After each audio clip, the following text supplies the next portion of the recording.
This research is done about Justin Ishbia.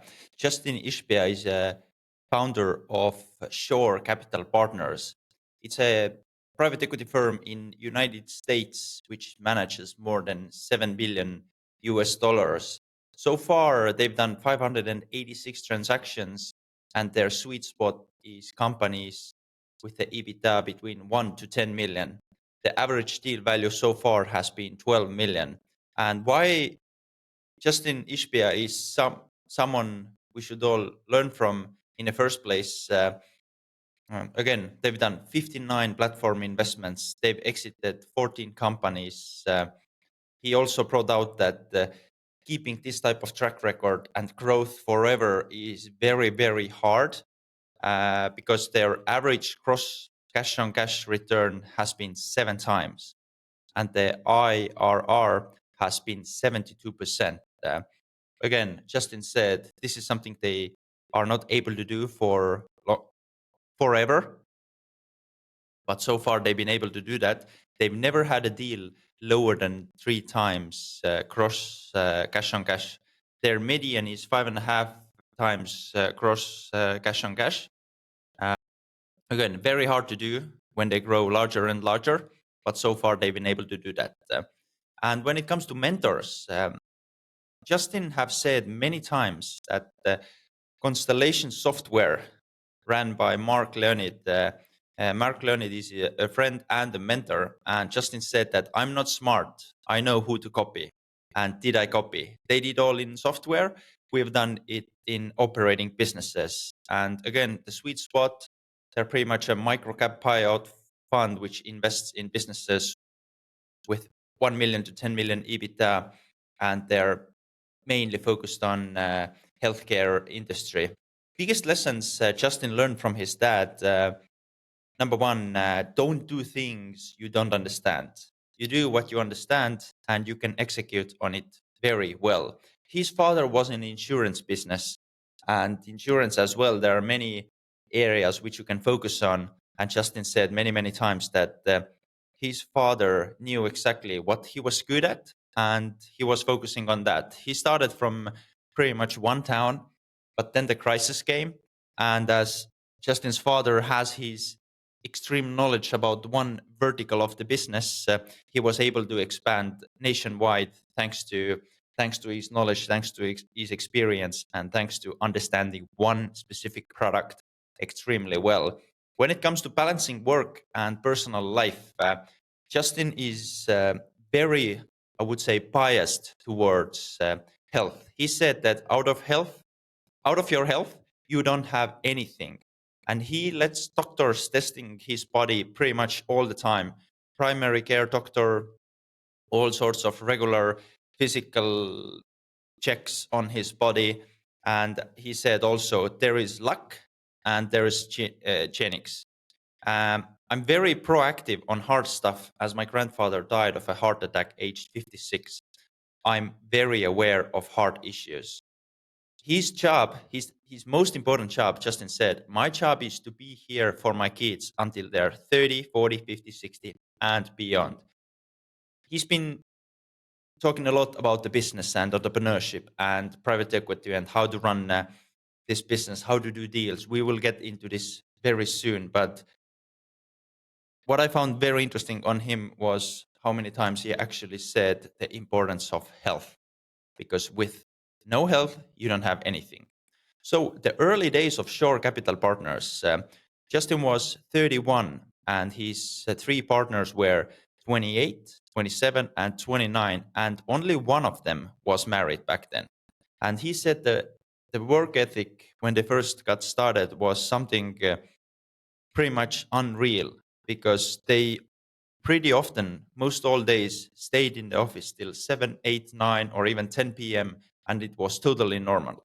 You leaving at 4 p.m., it pretty much didn't happen. And he said that this was their pretty much the very large competitive advantage in the early days, because that's just how it was. He didn't have a family back then, and only one of the 4 partners were married. When it comes to luck, it's something Justin brought out. He believes in luck, but he believes in luck in a way which I'm about to explain. you get lucky if you do something for 100 times, 1,000 times, or even 10,000 times. Because he said one story where they were looking for one partner. Was it for one deal or overall for a fund? But they were looking for a specific person, extreme talent on this industry. He had all the network, he knew all the people, and overall the very high knowledge about the industry. And their partner did this one call to this guy, and this guy just was right timing in a way that he decided to join their team. But Justin gave a bit more background information. The partner who was doing those calls, the reality was that he was working on this for the past like 18 months.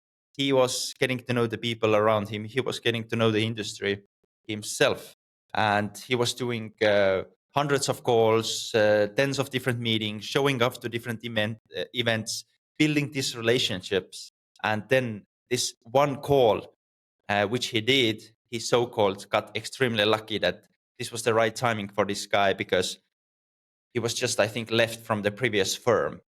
How Justin described all this was, you do the process right, things I was just sharing, and we will get into the systems as well. You want to sure your system is correct. So you do the process right, you follow all the way, you're not giving up, you do all the necessary steps required to do X, Y, and Z. Then the outcome of one moment makes you lucky. This is what we see in other areas, other industries as well. You keep chasing this one deal, and then it just randomly happens, so-called randomly happens after you for 24 months have been working on this. So playing the odds, and the big question what Justin asked many times, how do you increase the odds of success? By knowing the answer to this question, you just keep doing the things, and eventually this one moment, as we described, this one moment makes you lucky. When it comes to the first deal of Shore Capital Partners, it was a $6 million deal, and it was extremely successful because 3 years later, they sold it for 50 million. And this pretty much allowed them to raise their first fund. When it comes to the industry, he said that pick your spot, pick an industry that has great long-term growth potential. There is less luck and more of industry expertise, focus, and discipline. But at the same time, what he brought out, and he said that many times, when a great management team meets a bad industry, industry wins. So it's all about the industry. He said industry, industry, industry. And this quote, he said he took it from Warren Buffett or Charlie Munger, that when a great management team meets a bad industry, industry wins. And he also said, if you go into the publishing industry right now, he doesn't care if you're a Jack Walsh at his prime, you'll probably not end up having a bunch of success. And this really should get us thinking of what type of industry we are really pursuing, because this makes pretty much all the difference. You can have all the industry expertise, all the focus, all the discipline, all the luck, but if the industry isn't growing, there is not much you can do. The average deal for Shore Capital Partners has been 18.5 million to 19 million revenue, 3.5 million EBITDA. The acquisition multiple has been 7.5 times. They lever 2 times. Justin said under lever, over equitized, 80 to 100 employees. And he also said this is Main Street, not Wall Street. This is an industry where you make money by consolidation and scale. Vet industry, for example, all healthcare services. They target industries where there is more demand than supply. And again, it's much easier to be playing ball when the industry is growing than going to other direction. Again, they've done 59 platform investments in the firm's history, average deal 18.5 to 19 million revenue, average EBITDA 3.5 million, and they're paying about 7.5 times for the deal.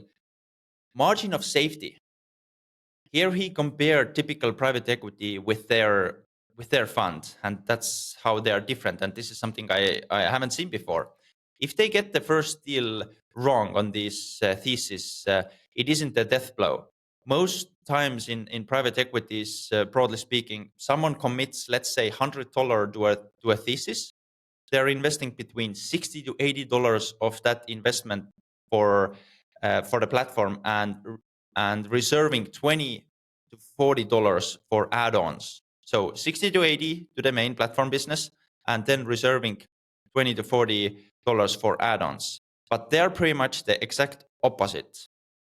When committing $100 to the thesis, they will deploy $5 to $25 for the platform. You see the difference?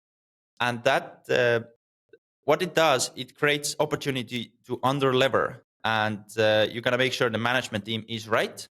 And if the first deal, if the first acquisition, the platform acquisition, even if you so-called mess it up, which rarely happens, you can still recover. And he said that it gives a great opportunity, he thinks, to increase your margin of safety, increase an opportunity for success. So all that stuff putting together, if he gets one or two of his things right, they make 3 times of the money.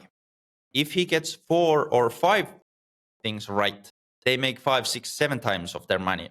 And if they get everything right, the platform company, all the add-ons, everything goes extremely well, returns of this will be 20 times multiple.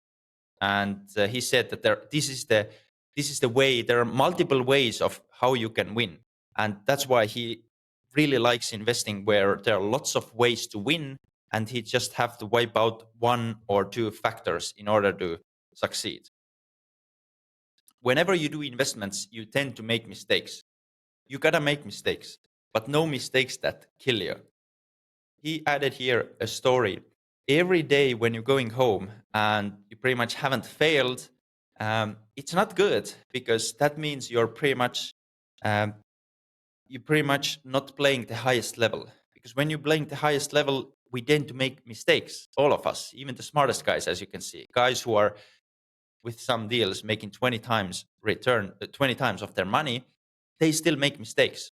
Making mistakes, it's okay, but no mistakes that kill you.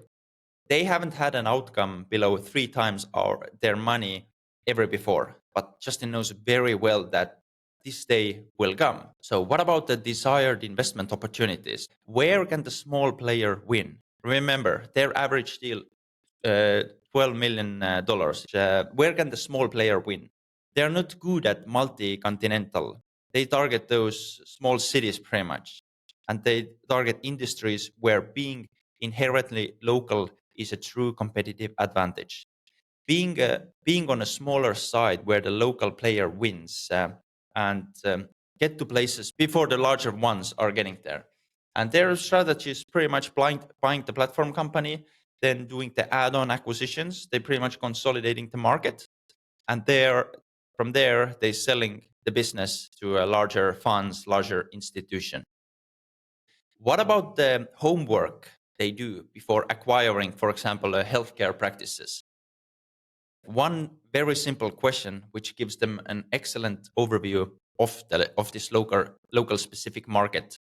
They call 5 to 10 healthcare practices, for example, in Atlanta. And the question they ask, if your mother was going to have a cataract surgery and she could not come to you, who in town would she go to? And these are the calls they do 5, 10, 20 times. And you very quickly find out who are so-called good guys and who are the bad guys. And Justin said, every industry, every town has a good guys and bad guys. You want to find them and you want to partner with the good ones. Another way how you find those good ones is who are the people running those businesses. Because if you look at different conferences, industry events, and if there is this one person or few people who are always on the stage sharing the story, teaching people, these are oftentimes the go-to people, because if you're just being invited to an event or a conference once, that happens. Could be even happening with the so-called bad guy. But with good guys, they will be there always. They will be there 3 times, 4 times, 5 times. So you're looking for this type of people, this type of operators, CEOs. Now, very interesting thing what Justin does. First time CEO versus second, third, fourth time CEO. Justin's biggest paradigm shift in investing has been this: get me that young, hungry energy that wants to run through the walls. This is the person who Justin is looking for: young, hungry energy, and someone who hasn't been a CEO before. And how he can do that. And he said also, they're going to make mistakes, but not in overall system because they are not alone. So they pretty much try to build a system where they have a board of 7 individuals around the table helping this first time CEO. So there is a whole team around this young, hungry, energetic first time CEO, and they have to make it work. Considering all the platform companies and businesses they have in the portfolio, they believe 80% of their CEOs are first time CEOs. What he also believes about those young CEOs is it takes smart person about 18 months to learn 90% of the industry. They're not just first time CEOs. What he means in here, let's say your business does 10, 15, 20 or 50 million in revenue. This first time CEO, this is someone who has been working on a much larger company. This first time CEO, he hasn't been a CEO of this 300 million revenue business, but he's been a higher level manager there, hiring people, finding talent, attracting and keeping this talent. They have all the skill set, but they just haven't been the CEO. When it comes to the CEOs, there are 3 jobs of CEO. Number 1, set the strategy and the vision for the firm. Number 1. Number 2, recruit and retain the best talent. And number 3, hold talent accountable. And when it comes to those first time CEOs, they probably are masters at recruiting and retaining the best talent and holding this talent accountable. What they haven't done though is the setting the strategy and vision for the firm. But this is something they will learn, and this is something they will learn from those board of directors. This is something I haven't seen before, and this is how it's done. They find 6 or 7 people on the industry. These are the people who have pretty much retired and they don't maybe want to hustle that much anymore. And these are the favorite people for Justin. They're very talented. They know everything about the customer. They know everything about the industry. Their age is 55 to 75, and they just don't want to work full time, but they just don't want to be at home doing nothing as well. So they are pretty much failed retirement, and Justin loved the failed retirement women and men. And these are the board members they're pretty much hiring, and how he has been able to do that and what is the secret sauce. Because every time those 6 or 7 board members meet, they started laughing because they say there's more people on board than there's millions of revenue. And this is so true, because when you have 7, 8 board members, sometimes the company isn't that big. But what is the secret sauce? So what Justin does, he pays them $0. And what he does is he gets 1 or 2 senior lead directors. Even though he pays them a little bit of money, what he often does doing is they get an option offer, and in this specific company to make $250,000. And this is very simple for those guys. For example, let's say this is a 5-year contract and there is 4 board meetings a year. 250 divided by 5 is 50,000 a year. And when there is 4 board meetings, these people get paid pretty much 12,500 per board meeting. And when people listening this and hearing this, they're very happy to do that, and they're very motivated to do that. Because again, we're talking about the industries and companies which they are extremely talented, they have all the experience, they know the people, they know the customers. So now they can just share their knowledge. They don't need to stay there on day-to-day basis. They just have to go to those board meetings, which is 4 times a year. And of course, there's some email communication, sometimes phone calls when there is something urgent. But overall, when everything goes well, they make 250,000. And if things go extremely well, Justin said they can get paid many times of this 250,000. So this is something Very interesting. And what he said, that this is the unique dynamic all around this, because let's say there are 12 to 13 platform companies. So this times 7, let's say the add-on acquisitions they're doing. So we are talking about 90 unique board members.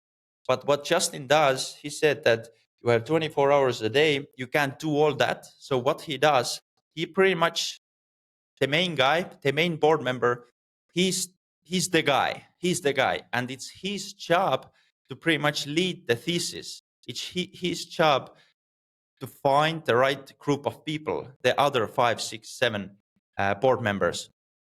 And Justin pretty much communicates with the main guys. So this is something which he can do. And now, if you just look how he has built this, it works extremely well. Another thing he said, and I mentioned as well, it takes 18 months for very smart people to learn 90% of the industry. The rest, the 10%, this comes from very long time, at least it should be. But what Justin did instead, he said that this 10% comes for this early bird energy guy. This comes from the other guys. This comes from the board of directors, the guys who have been doing that, who've been doing all that. They've seen it all. Maybe there are some ex-CFOs on this list as well. And if there is anything he wants to ask, or if there is anything he doesn't know when we're going into details, these are the people who he can talk. Another thing Justin had, it's all about the system. And he says about this so many times, and he oftentimes tells this to their LPs and investors and future seller partners, that he won't promise them the outcome, but he promises the system, and this system tends to work pretty much 8 times, 9 times out of 10. And this is the promise Justin is giving to their investors, to LPs. And he thinks that by following this system, having these board members, you can do very well. And as Justin have said, there hasn't been a deal where they haven't made 3 times their money. So what are the so-called biggest first-time CEOs? What are their most common mistakes? Number one, they try too much themselves. They try to do everything, when in reality, it's all about delegation. And the absolute best ones, they know they already have a network on this industry, and they bring those people with them who pretty much compensate their weaknesses. And this is what they're looking for. And Justin said as well that the best ones, they're extremely aware of their strengths and their weaknesses. And when it comes to the weaknesses, they have the industry background, they have the network, they bring those people with them who compensate them again. So when it comes to sales-focused CEO versus ops-focused CEO, the best CEOs got to know which one they are. The absolute best ones are the ones who on their network have this person who strengthened his or her weaknesses. This is what I just said. It's about this yin and yang. So which people succeed in Shore Capital Partners? Number one, mental firepower to get the job. Justin said, if they don't, shame on me for hiring them. Number two, work ethic to the job. If they don't, shame on them for not having the hustle. And number three, they train them properly. And in conclusion, if you have the firepower, if you have the work ethic, and if we train you properly, I'm confident you will win in our system. Again, you see, Justin mentioned the system. The system is so important. Once you have the system, you pretty much put people in the system, and magic happens. And he shared some parallels from the sports where there are some teams in the world where you put together like a 12, 15 average people, and in this system, works like magic. They're best in the world. They win championship, all those things. And when you start taking people out from this system, they're not performing that well anymore. And Justin said that this is exactly what they've built with Shore Capital as well. It's the system. You put, I wouldn't say an average people in, but you put good people in, and they become extremely good. And if you take them out from this system, they're not so good as well. Best negotiation skills. Justin said, what I mean is people kept keep telling to Justin that, oh, you're in a finance, you're in a private equity game. And Justin always corrects them. And he says, no, I'm in psychology and sales. And he said that so many times. It's all about psychology. It's all about sales, because private equity world is a hustle game. And looking at young people, people want everything too fast these days. Because what he said as well, go buy one good business, then go buy a second good business. Make sure those are going very well. Because if you buy 2 or 3 good businesses, you will raise a fund one day. This is not a question. And the system is the star.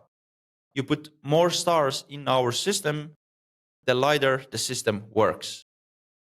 So that's pretty much the whole research I did about Justin Ishbia, the founder of Shore Capital Partners. 586 transactions where the sweet spot is companies 1 to 10 million EBITDA. Average deal size so far 12 million, and 7 billion of capital allocated so far. Average cash on cash return 7 times, and the IRR has been 72%. So this is definitely a guy to read more about. Thanks a lot for listening, and see you in the next one.